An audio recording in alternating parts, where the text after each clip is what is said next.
नमस्कार, मैं आचार्य अनुपम जोली। कन्या राशि वाले लोगों के लिए आगामी सप्ताह अर्थात 9 मार्च से 15 मार्च के मध्य ग्रहों का आपके जीवन में प्रभाव और उसका समाधान लेकर आया हूं। शुरुआत करते हैं ग्रहों की स्थिति से, जिसमें हम देखते हैं कि आपकी राशि से छठे चतुर्ग्रह योग, सप्तम शुक्र और शनि की युति, दशम में वक्री गुरु, एक द्वादश के अंदर केतु और चंद्रमा तुला से मकर राशि तक संचरण करने वाले हैं। और सप्ताह के वो दिन जिसमें आपको सावधान रहना है, जो सावधान रहने के लिए मैं वापस से आपको समझा देता हूँ। ये जो सप्ताह के वो दिन आते हैं, उस समय आपकी मानसिक स्थिति पे कुछ असर होता है। उस समय आप बहुत ज़्यादा कंफर्टेबल नहीं होते और उस वजह से थोड़ी चीज़ें मैश होने लगती हैं, तब हमें थोड़ा-सा सँभल के रहना चाहिए। ऐसे वक़्त मैं हर बार बोलता हूँ, दान और पूजा, ये आपको बहुत ज़्यादा स्थिर करते हैं। तो ये आप अपने जीवन का निरंतर हिस्सा बनाएँ और इन दिनों में थोड़ा ज़्यादा कर सकते हैं, ज़्यादा समय दें।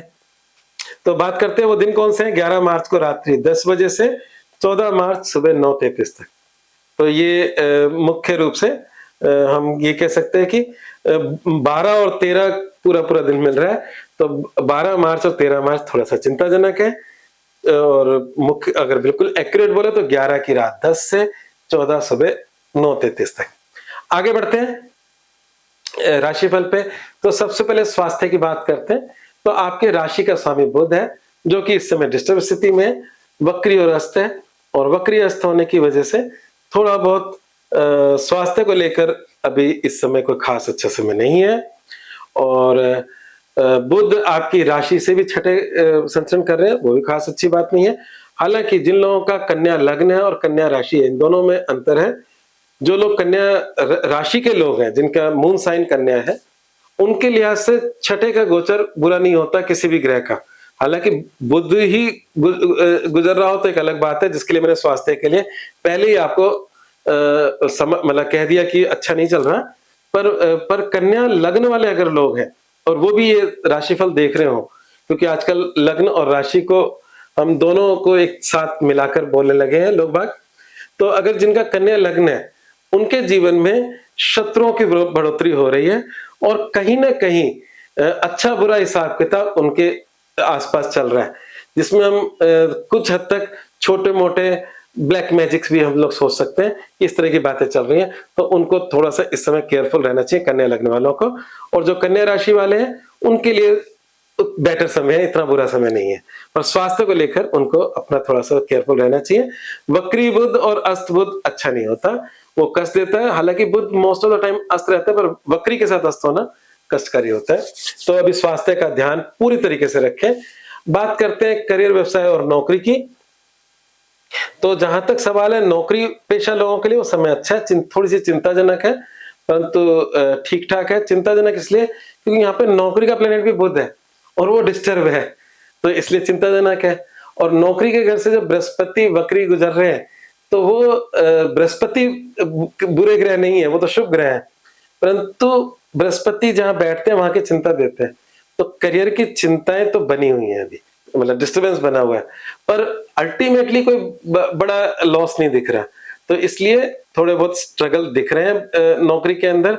बुध के ठीक होते ही उसमें भी लाभ मिलेगा, उसका भी हम कुछ उपाय जरूर देंगे, ठीक है ना। वैसे बुध के उपाय जनरल उपाय गणपति की पूजा, विष्णु जी की पूजा रहते हैं।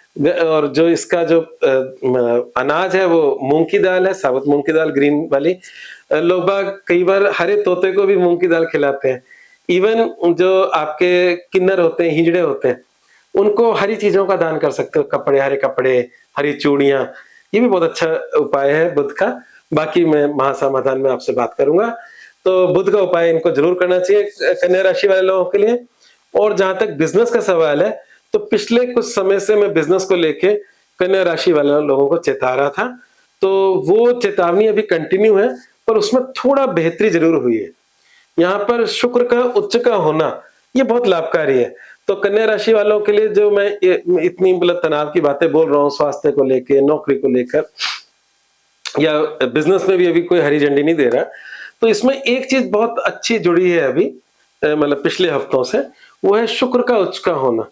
और कन्या राशि वाले लोगों के लिए शुक्र एक मुख्य ग्रहों में आता है, मतलब बुध का दोस्त है, धन भाव का स्वामी है, भाग्य भाव का स्वामी है और वो 7वें घर में उच्च का है आपकी राशि से, तो ये बहुत सारी चीजों को बचा रहा है। तो जब आपकी राशि से केंद्र में शुक्र उच्च का होता है तो उसे मालव्य योग कहते हैं। ये एक महापुरुष योग माना जाता है। तो इसलिए बहुत सारी विविधाओं में भी एक रक्षात्मक रूप से हम ये कह सकते हैं। तो ये जो समय अभी चल रहा है करियर को लेके डिस्टरबेंस का है, परंतु चाहे वो बिजनेस हो चाहे वो नौकरी हो, परंतु उस समय भी ये उच्च का शुक्र आपके रक्षात्मक रूप से भी है, आपकी रक्षा भी करेगा। ठीक है, तो उम्मीद करते हैं कि इस शुक्र की रक्षा आपको मिले। बाकी स्वास्थ्य का तो ध्यान रखना ही पड़ेगा और उसमें खासकर मौसम से संबंधित बीमारियों से आपको बचना होगा। बात करते हैं प्रेम संबंध और वैवाहिक जीवन को लेकर क्या समाधान चल सकते हैं। तो अगर मैं कहूं कि आपका प्रेम संबंध शादी में अगर कन्वर्ट होना चाहता है तो समय बहुत ही अच्छा है। प्रेम संबंधों का स्वामी शनि परिवार के स्वामी शुक्र के साथ, तो मतलब वो आपका प्रेम परिवार में कन्वर्ट हो सकता है। और वो कहाँ बैठे हैं? आपके विवाह के खाने में। तो ये योग जब जब बनता है, कभी कभी बनता है तो कभी कभी बनता है, तो इस योग का उपयोग कर लें। जिन लोगों के अफेयर चल रहे हैं और वो शादी करना चाहते हैं और विगत में उनके समस्या रही हो, तो इस समय अगर वो प्रयास करते हैं तो विवाह में वो परिणत हो सकता है ये योग। ठीक है ना, ये तो अच्छी बात है। अब बात करते हैं वैवाहिक जीवन की। तो वैवाहिक जीवन में उच्च का शुक्र वहां से गुजर रहे हैं, तो वैवाहिक जीवन में पति पत्नी के बीच में तो छोटी मोटी डिस्टरबेंस हो सकती है, क्योंकि शनि भी वहां पर है। शनि का एक रोल थोड़े बहुत झगड़ों का भी है कन्या राशि में। परंतु उच्च का शुक्र और शनि एक बात स्पेशल बोल रहे हैं, वो ये कह रहे हैं कि आपका जो जीवन साथी है उसके जीवन में कुछ एक स्ट्रांगनेस आ रही है। तो जैसे मान लीजिए आपके हस्बैंड है, तो वो कहीं ना कहीं अपने जीवन में इस समय आपके आशीर्वाद से या आपके ग्रहों के आशीर्वाद से मजबूत हो रहे हैं। या आपकी पत्नी है तो उनके जीवन में भी कुछ विशेषता आ रही है। उच्च का शुक्र उनको क्रिएटिविटी दे रहा है, उनको एक स्ट्रॉन्ग मतलब आत्मिक बल दे रहा है, शारीरिक बल दे रहा है। तो कहने का तात्पर्य यह है कि प्रेजेंट समय के अंदर आपके जीवन साथी के जीवन में भी कुछ अच्छे पॉजिटिव परिवर्तन आ रहे हैं। वैवाहिक जीवन में छोटी मोटी नोकझोंक के साथ साथ आपके मतलब आपके जीवन साथी के जीवन में कुछ अच्छा आ रहा है। ये इसका है उपाय कुछ नहीं है, मतलब ये राशिफल है। और अगर हम बात करें उपायों पर आ जाते हैं, तो उपायों के लिए माँ दुर्गा की अर्चना से जीवन में सुगमता आएगी। राहु से हम माँ दुर्गा को देखते हैं, जो आपका राशि का स्वामी बुध वक्री होकर सूर्य से अस्त है, साथ में राहु देव भी बैठे हैं और ये सारा कॉम्बिनेशन राहु के साथ है। तो यहाँ माँ दुर्गा का पूजा पाठ आपको सारी विपदाओं से निकाल सकता है। और जिनका कन्या लग्न है उनको तो जरूर करना चाहिए। राशि के साथ साथ जिनका लग्न है तो उनको जरूर मतलब माँ दुर्गा की पूजा करनी चाहिए। हरा चारा गाय को डालें, क्योंकि बुध आपका डिस्टर्ब है। कुछ अच्छे उपाय मैंने शुरू में बोल दिए, तो एक ऐसा उपाय जिसमें गाय के अंदर हम सभी देवी देवताओं का वास मानते हैं, और हरा चारा डालना, गाय की सेवा करना आपको कहीं ना कहीं पुष्टता देगा, ताकत देगा। तो ये आप उपाय करें। एक जो जिनका कन्या लग्न है और इस समय वो कुछ मतलब डिस्टरबेंस से गुजर रहे हैं, शत्रुओं की, स्वास्थ्य की, तो शत्रुओं के लिहाज से माँ बगलामुखी के मंत्र का जाप करना उनके लिए शुभ लाभकारी होगा। आज बस इतना ही। मेरे चैनल को सब्सक्राइब करना ना भूलें। धन्यवाद।